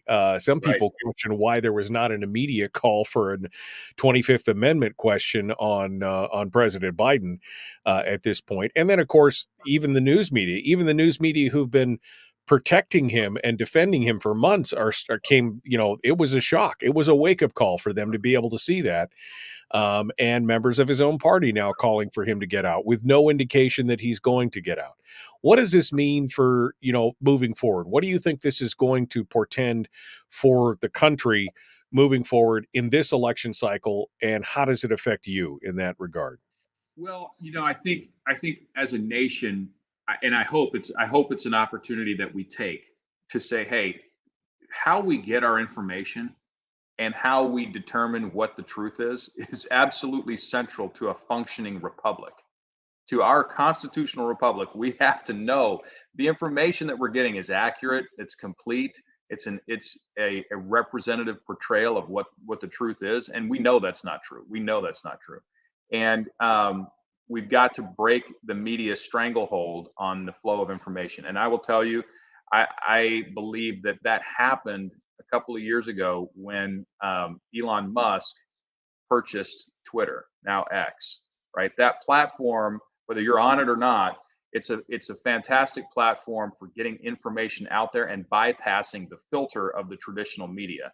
And the government during COVID and even prior had identified these channels, places like Facebook and Twitter and others, as places where they needed to constrain speech and restrict the flow of information. And by doing so, they prevented free thought and free conversation from occurring.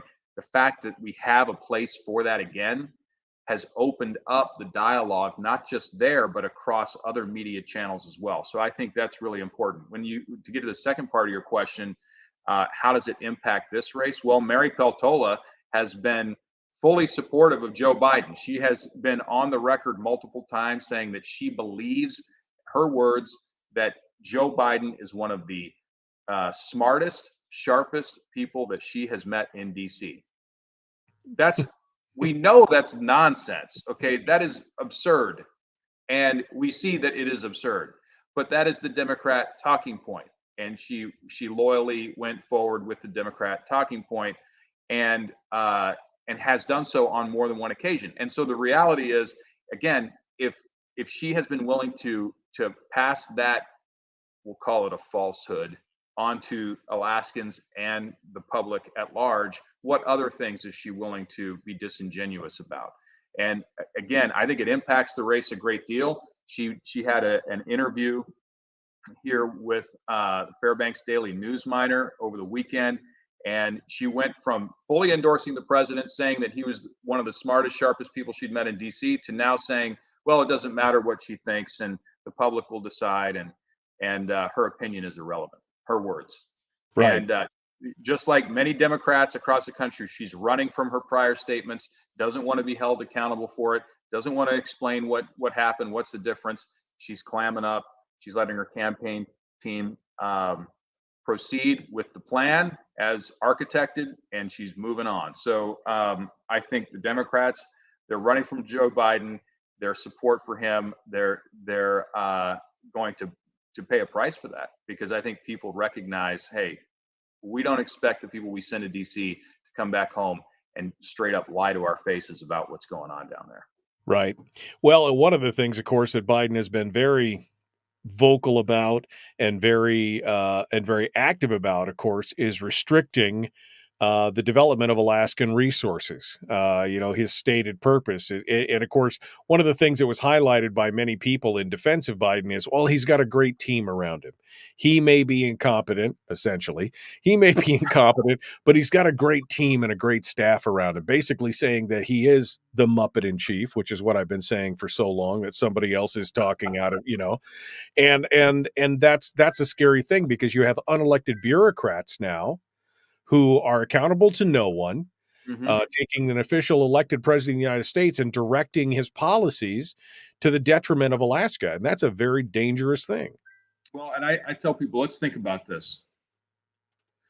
You have, in Biden administration, and we'll say administration, because you're right, you've got to really question how much of this comes from Biden himself. But the people that he's put into positions of authority have shut down our state. They've done everything they can to shut our state down. They've issued now 65 executive orders specifically targeting Alaska. We are widely seen as one of, if not the most responsible resource development jurisdictions in the world. Now, why would you take one of, if not the top, most responsible jurisdiction on the planet, turn it off so that instead you get your resources from some of the worst jurisdictions in the world?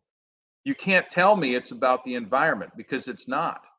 These people are shutting the state down under the auspices of the environment, but they're turning off one of the best jurisdictions we have for responsible resource development on Earth. It's not about the environment for them. It's about scoring political points for people in the lower 48. And they are more than happy to use Alaska over and over again as a straw man, as a sacrificial lamb for their environmental nonsense, right? To say, oh, look at what we're doing for the environment, but they're not. If they really cared about the Earth, they'd be demanding that the work be done in Alaska. And so, this is the virtue signaling of the left playing out, and the victim is us in our state. And again, Mary Peltola has been completely ineffective at stopping the Biden administration from taking these actions. There are some out there who say, well, wouldn't it be nice? Isn't it good that we have a Democrat from Alaska representing us, because now we've got someone on both sides? Well, she's completely ineffective at telling our story, at being compelling, at making a case for our state and why it's so important for us to develop here. Instead, everyone in DC ignores what Mary Peltola thinks. They're not interested in her opinion, and they steamroll the state of Alaska while she's there. There's no point in having her there. And it's time that we take a stand and make it clear to the people in DC that Alaskans want responsible resource development. We're a resource state, and it's important not just for us, but for them, because the resources that we have help with national security, energy security, mineral security. As we pivot the supply chains out of China and we bring them back to domestic locations, we're going to need the resources that Alaska has in abundance. And we need somebody in Congress that can tell that story in a compelling way and get people excited about our state again. Nick Begich is our guest, GOP candidate for the U.S. House of Representatives. We're going to continue with him here in just a moment. One final segment dead ahead. Don't go anywhere. Up next, Nick and I will talk about arithmetic. It's our favorite topic. Math. Maths are hard, I've been told. We're going to continue the Michael Duke Show, common sense, liberty-based, free-thinking radio. Back with more right after this.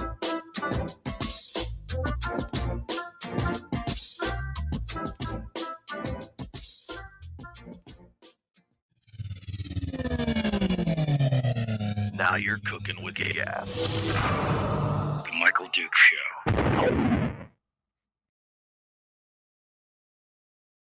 Okay, Nick Begich is our guest candidate for the U.S. House of Representatives. Yeah, I mean, I watched this debate, Nick, and I thought, well, I don't really need to watch this because I really don't care really about either one of these candidates, quite honestly. But but the more I watched it, the more I couldn't believe it. I could not believe that it was as bad as I had anticipated, and then worse as we watched it go through. This is the guy with the nuclear codes. This is the guy that's directing the policy of the strongest nation on earth, and the guy he couldn't even come up with a cohesive sentence. It was horrific. Initially, I think a lot of folks were kind of laughing, kind of chuckling, saying, "Oh my gosh, he doesn't know the difference between a million, a billion, and a trillion." He's. But as you watch the debate continue, you see him continue to struggle and stare off into the distance and appear completely lost, as though he didn't even know where he was, why he was there. And it went from, "Hey, this is kind of a funny joke," to, "Hey, this is a guy who needs to be under professional observation by a medical professional." I mean, and anyone watching it, I believe any reasonable person would have come to that conclusion pretty quickly. You see this guy and you say, "This is the president of the United States." This is sad. And what's really sad too, and politically, for Republicans, it's great if he stays in the race. But as an American, it's not great for him to stay in the seat for a few more months.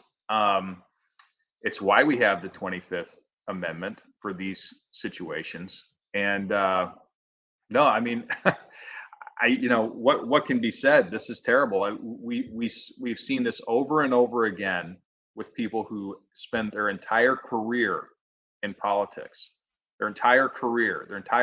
beyond their career, right? Most people retire in their 60s, and they're drawing Social Security and they're doing other things, they're changing priorities. This guy is heading into, he would be in his mid 80s if he were to win again, and he just won't relinquish power. He will not pass the baton. He will not let go of the one ring.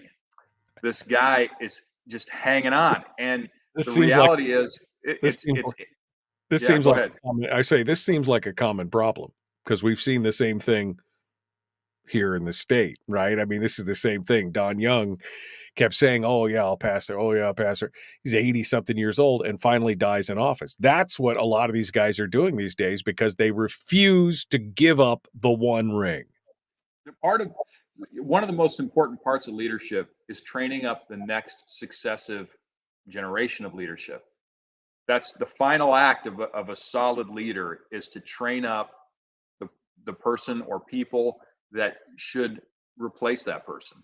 That's how our civilization moves forward. It's the responsibility of a leader to know when it's time to lay it down, to have trained up another generation. And look, that is true whether you're on the left side of the aisle, the right side of the aisle. That doesn't matter. That's your obligation as a leader. And our leaders are failing to do that. They are failing the next generation of Americans by holding on to power like it's the only thing that there is in life. And it's wrong. It's bad for the country. And when you see it play out, I don't care if you're a Republican or Democrat, you see that play out, you got to recognize that's not in the best interest of the people. It truly is not. It's indicative of what you're just talking about. When you went back to talk to the RNC or the congressional committee, their first question is, "How much money will you bring, and will you vote for this guy?" It's the continuation of power. It's not what's best for the American people. It's not what's best for America as a whole. It's how do we benefit us, the power elite, the nouveau riche nobility, who've gotten into that nobility class, and they want to hold on to that regardless of the cost. That's really what it comes down to. It's true. You see these folks, and what happens to many in Congress and other leadership bodies is that I believe most people come into the offices, and when they win, they really do want to do what's right. They want to make a change, but at varying degrees at varying rates, right, they start to compromise because they recognize I'm not going to get anything done unless I'm part of this team, and I'm going to need to, fall in line. I will have to hit the button, and I'm going to have to make a ton of compromises, but I'll do it because I know if I can get enough power, and then I can make a change later. And later comes 10, 20 years later, and by then they've made so many compromises they don't recognize themselves at the end. Yeah. No, it's horrific to watch, but this is what we're looking at. Again, more and more people. I mean, how many senators are in their, or congressmen, or either one, are in their 70s and in their 80s, and they're just holding on. They'll die in office and they don't really care because they're going to hold on to the last minute. It's insane.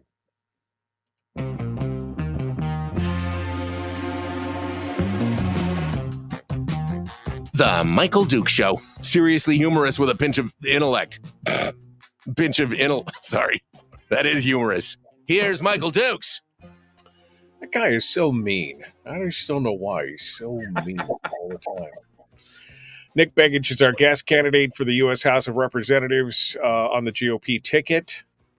Nick, I keep coming back to this article because the article in the ADN talking about the House race, because again, it's kind of just tongue in cheek. I mean, it goes on to talk about how, again, you're working out there. You're going to every little parade or get together or gathering. And she's just been so busy as lieutenant governor. We're talking about Nancy Dahlstrom then. But down lower on near the end of the article, it does say, Begich, a businessman, has laid out his policy positions in greater detail than Dahlstrom has so far. She says she needs to learn more about the key issues, including we are 40 days away from the primary, and she's supposed to be telling the Alaskan people where she stands. And you have been very specific in various policy. We've talked on this program over the last 2 or 3 months. We've talked about the economics. We've talked about the budget. We've talked about deficits. We've talked about immigration. We've talked about war. We've talked about Second Amendment right. We've talked about everything. And you've been very specific. No hedging. No, you had a position on pretty much everything. And she says she's got to learn more on the key issues. It's 40 days until the election, the primary, which is going to decide, what is going on. You know what? You do need to know the issues. I think the issues are why you're running, right? Again, we just talked about it during the break, the importance of doing what's right, when you're there, not waiting to amass power, the importance of being an individual who represents the people that you were sent there to represent, and you don't want to wait to be told how to vote. You want to know how you believe your constituents want you to vote, how the issues that you ran on connect to a particular bill or set of policies, so that you know who you are. You don't want to be told who you are. You want to know who you are, and then you want the people that sent you there to know who you are. And part of that is enumerating your policies, and that's important. I mean, that's really what else is this about if it's not about policy and positions? Well, maybe her policy positions are coming in the mail, snail mail from the RNC folks. I don't know. Maybe that's what she's waiting on, is for them to show up. But it's when I read that, I just looked at it and thought, how in the world can somebody be this close to the election, both the primary and the general, and not have some kind of policy platform put down? I've seen her speak. I've seen videos of her speaking. I've read some of the things that in her interviews, and it's all very general. Nick, I want to talk about specifics. The president has proposed a budget that includes $2 trillion in deficit spending. $2 trillion. That's 1,000 billion. That's 1,000 million for each trillion dollars in deficit spending. We're at 35 trillion. We're talking about 37 in the next 20 months. It is, again, it's arithmetic. It's mathematics. You cannot continue to spend money you don't have indefinitely without there being serious consequences. I tell people, look, you can't have continuous deficit spending like this. You simply, it's not, whatever we don't pay for in taxes, we will pay for in inflation. because the only way to balance out, to find the cash that we need in order to meet that deficit is to print it, to borrow it from the Federal Reserve. They create the money out of thin air digitally, right? They purchase the bonds that the United States Treasury spends up, and they shoot that false cash through the economy, and inflation results. And the problem is, you've got a number of people in DC, I would say most, that either don't understand that basic connection or don't care, because they're not really worried about what happens 5, 10, 20 years down the road. They're worried about what happens a year from now when they're up for re-election. And this is why you see this model. It's an old model, and we've seen it play out in Alaska over and over again, where a politician comes back home and says, look what I got for you. Look what I got for you. That's your money. That's your money. They act like they've taken it, they've pickpocketed from somebody else and given it to you. No, that's your money that they took out of your pocket. They come home and they expect you to give them credit for spending your money in ways that you would never have spent it. And a lot of people fall for that. I mean, a lot of people say, oh, that's so wonderful. Look at all the projects and look at all this money. Look, we do need investments in infrastructure. Absolutely. But so much of this is not used for hard infrastructure. It's waste. It's huge amounts of government waste. And the reality is, the politicians today are going down there, they're passing these multi-trillion-dollar deficit budgets, and they're creating debt that not just your kids, not just your grandkids, your great-grandkids, people you may never meet, are going to have to pay for the decisions that our politicians are making today. And again, you may say, well, look, we're never going to pay the debt off. Okay, fine. Let's accept that as a premise. But either way, we're going to pay for it with inflation. You're going to have a reduced quality of life in this country because people down in DC are more worried about the next election than they are the next generation. How do we fix this, Nick? I mean, when you look at that, I mean, you've got a president, you've got a Congress that's complicit in this. They can't even pass regular budgets on time. They just keep raising the debt ceiling and continuing resolution. They won't look into the details of it. They just kind of rubber stamp it. Like you said, they're all worried about their next election and how much money they can raise and all the things that we've talked about this morning. How do we fix this? I mean, has it gone too far forward to go back? Can we return to base yet, or are we out of fuel? I mean, where are we at? It can be fixed. We are getting close to the point of a mathematical no return. And look, I'll say this, there's hope, because if you look at what Javier Milei has done in Argentina, here's a nation that had runaway inflation for quite some time. It's been, I believe, decades since they've been able to stabilize prices. He came in, radically cut government. People said it couldn't be done. Oh, this will destroy the nation, etc. What happens just a few months later? Prices stabilize. The problem that we have in our nation right now is that we're entering a period of time they call fiscal dominance. Fiscal dominance is a fancy economic term that basically refers to the government taking over every aspect of your life, taking over every aspect of financial activity in the country. And when you tip over into that zone, people start to believe, oh no, I can't live without government spending. We have to have the government spending. And that Alaska got there a long time ago, right? I mean, yeah. Really.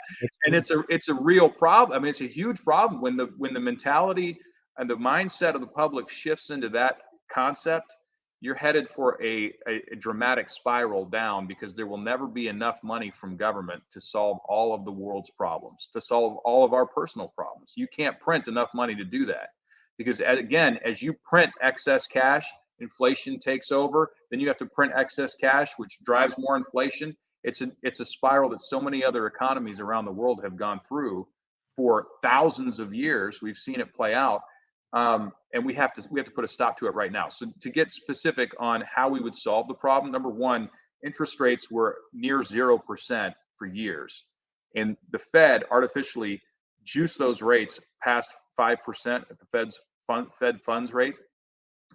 Janet Yellen made a tremendous policy error by not taking advantage of those low long-term rates over the 10 to 30-year horizons. She should have refinanced all U.S. debt to low interest before the Fed started jacking those rates up, because now most of the U.S. debt is financed under less than 12-month durations that are yielding over 5.5%. And what does that mean in real terms? It means that over $1 trillion of cash right now every year is going out the door to make interest payments alone on the national debt.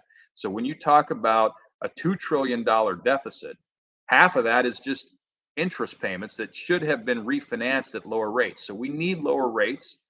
I'm not one who believes that lowering rates is going to dramatically juice the economy so much that it gets out of control. I think that we can return to a lower rate policy, and it would be healthier for not just all Americans, but the next generation of Americans who are struggling right now to get started in life. They're having a hard time with getting their first home and making other important sort of life milestones happen for themselves. You've got to have a lower rate environment for that. We need to radically cut government in order to balance these books. And if we do that, we can fix the situation. Yeah, we call that, I discovered a new phrase this last week, the doom loop. That's what we call the doom loop, where things are just like, the taxes increase, so people move out. So taxes spread over a smaller area, so people move out. So it's the doom loop, right? The self-licking, right, nihilistic ice cream cone. And you're right. We're rapidly reaching that point where mathematically we won't be able to return. And that's the scary tipping point that we're talking about. Nick, you got about 90 seconds here. We'll give folks your elevator pitch. How do folks find you? Last thoughts here. Look, we have a really important election in this primary on August 20th. And I hope that the folks listening today do your homework. I know that you do, because you're listening to the show. You're one of those Alaskans out there who's really leaning into understanding the political space, understanding your candidates. But please vote on August 20th. Make sure that you mark your calendar for August 20th. And early voting will open up a couple of weeks before that. But it's not just your vote. Make sure people in your household are voting. Make sure your neighbors, coworkers, family, friends. It's important that we send a statement to DC and make it clear that Alaskans are going to decide who we send to Congress. And of course, I'd love to be your choice. AlaskansForNickBegich.com is my website. Policies are out there. We have a very active Facebook page at Nick for Alaska. Be a part of the conversation. This state, the seat, this nation, it belongs to you. Take it back. Nick Begich, candidate for U.S. Congress. Thank you, my friend. As always, it's good to talk with you. Folks, we're out of time. Tomorrow, Brad Keithley, Chris Story. Be kind. Love one another. Live well. The Michael Duke Show.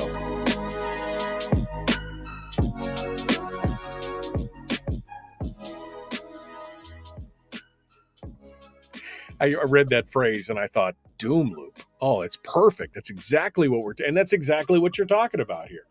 We reach that point where we print so much money that the inflation is there. And of course, it raises the cost of goods and everything else, which demands more money, which means we print more. And that is Zimbabwe. That is Weimar Germany. That's how you get a wheelbarrow full of money to buy a loaf of bread. That's what you end up with when you keep doing stuff like this.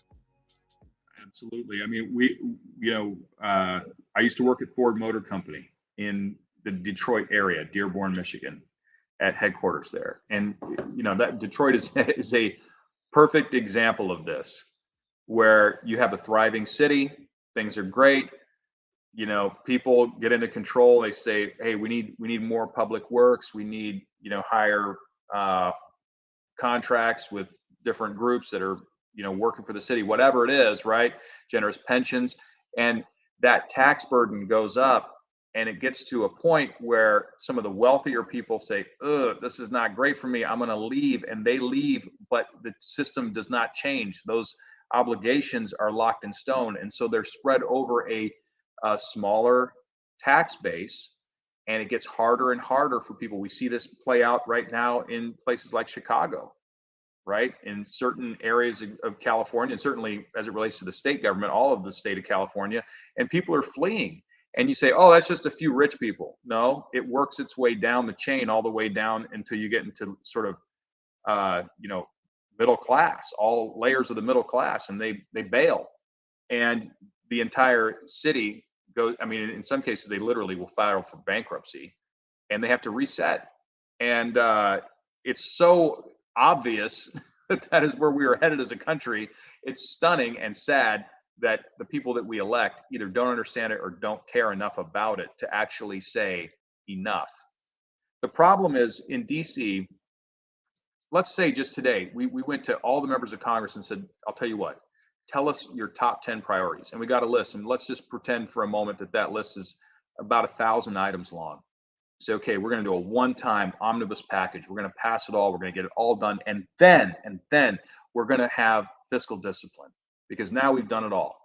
I guarantee you in a few weeks, you'll have another list of another 1,000 things because there's no end to the appetite for what you can have when you have endless money. But the money is not endless. The lists are endless, but the money is not. That's why the framers said, hey, government needs to be small. It needs to be kept in some very well-defined lanes. And if you do that, you'll be fine. And individual liberty will prosper, and innovation will prosper, and you'll see a lot of great things happen. And that has been one of the secrets of our success over, the 200 plus years that we've existed as a country. But that is becoming less true over time because we're allowing government to have a greater and greater role in our everyday lives. And until the American people are willing to send people to DC that are serious about getting that under control, it's not going to get better. It's going to get worse. That's the fact. And the fact is that they all run around saying ignoring the fact that the emperor has no clothes does not change the fact that the emperor has no clothes. And that, spending all this money is just going to continue. I mean, we're not going to touch Social Security. We're not going to touch Medicaid. We're not going to touch these largest components of what's going on. We're not going to fix the problem. We're just going to say, don't worry, it'll be fine. And those platitudes play well to the electorate until the wheels come off the bus. And then that's right. And not to get too esoteric here, but it's kind of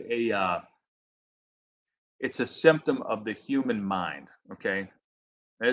Think about this. We know, for example, that every 500 to 1,000 years, there's an enormous, massive tidal wave that comes through and hits the Pacific Northwest.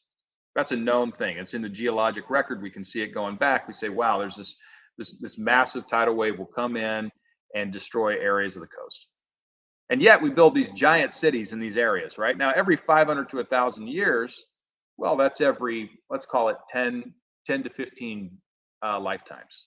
So if you're living in one of those areas, you have let's call it 7 to 10% chance of having your entire community destroyed by a tidal wave. But yet we build those cities and we live in those places intentionally, knowing that there's this risk. I mean, if I knew that I had a 10% chance of getting in a severe car accident driving down the road in the morning, I probably would modify my behavior a little bit, or we'd modify, our standards and so forth. But this is the way that the human mind thinks. We have this gap in our thinking that if it has never happened to me, it's never going to happen. And this is the challenge when you look back in history when it comes to fiscal policy. If you have never experienced this doom loop that you describe, if it's never happened to you, then it's just an academic study. There's a difference between understanding things intellectually and understanding things emotionally. And until you go through something in life, it's very difficult to understand that experience emotionally. And that's part of the thing that we suffer from just as human beings, is that because we haven't experienced it, it must never happen. Sure. It's avoidance. It's avoidance, and it's the idea of too big to fail and all these other things. That'll never happen here kind of thing. Right. And yet it did, right? 9/11, the Great Depression, Pearl Harbor, all these things that, it will never happen here until it does. And then there's lots of recriminations and hindsight and everything else. And some of us will feel vindicated, but at the same time, we'll be eating out of soup cans while we feel vindicated. It's not. It's not a great thing, It's not a real victory. Yeah. The victory will be if we can arrest this in its progression, if we can stop it right now. And I believe that we can. If I didn't believe that we could fix this, I wouldn't even be running. I believe that it can be fixed. If I didn't think you could fix it, I'd just be wasting my time here. It can be fixed. It's going to take a tremendous amount of work, but even more than work, it's going to take a lot of discipline. People who will do what they say they do when they get elected and go down to DC and join that swamp. Yeah. Right. Well, it's a frustration. I got to say, like I said, the one thing that stuck out on that article was your Republican opponent basically saying, well, I still need to learn the issues. Oh, my God, really? If we're not there now, and I think it was funny, I got a poll this weekend. I got a text poll. And it's like, choose your candidate. Who's your candidate? 1 is Nick and 2 is Nancy and 3 is blah, blah, blah. And I just typed 1 and sent it in, never heard another thing. Phone didn't ring again. So obviously somebody's out there taking the pulse. And I think what they're going to find is they're not going to like it. They're not going to like it because I think Nick is still, I think when people pick Nick, I think it's pretty obvious. And I think the powers that be are in for a rude awakening come August. The question is, what happens after that? Because if you do win the primary, significantly win the primary, she's said she's in it to win it. She says she's not going to back out, but she said that she's going to talk to the party. So I don't even know what's going to happen there. Honestly, I don't know what's going to happen either. I just know this. We can't do what we did last time.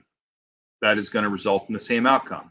And we know that the height of insanity is doing the same thing over and over again and expecting a different result. We should not expect a different result if we do the same thing that we just did. Yeah. And that's why I made that commitment. Because I believe that I offer a great deal.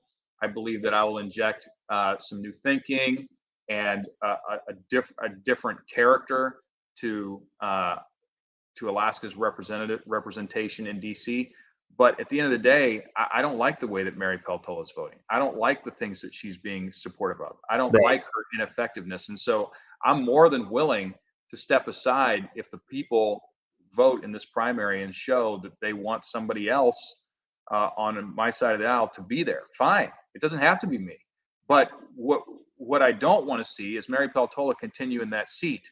And I recognize that the best opportunity for us to assure that she does not continue is for us to just have one person on our side of the aisle in that general election. And that's why I made that commitment. And I hope that others will make that commitment because it's too important. There's too many people whose livelihoods are at stake here to make it about your own political career trajectory or anything else. Yeah.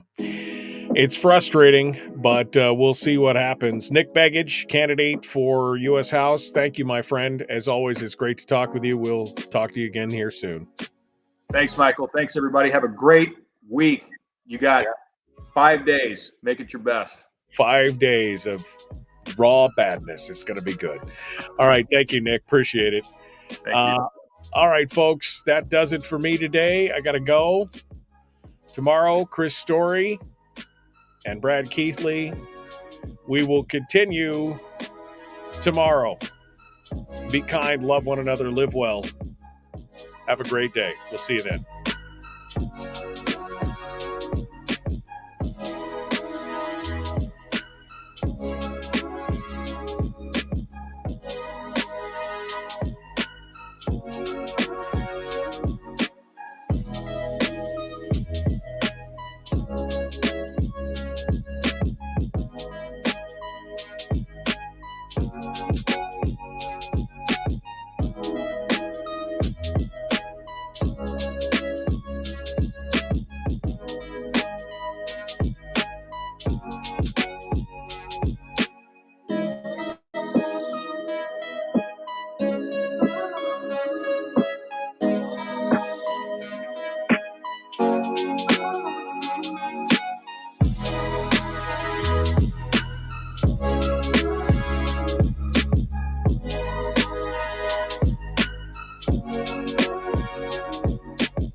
We've shed our terrestrial radio skin, and now we are slimy lizard internet people.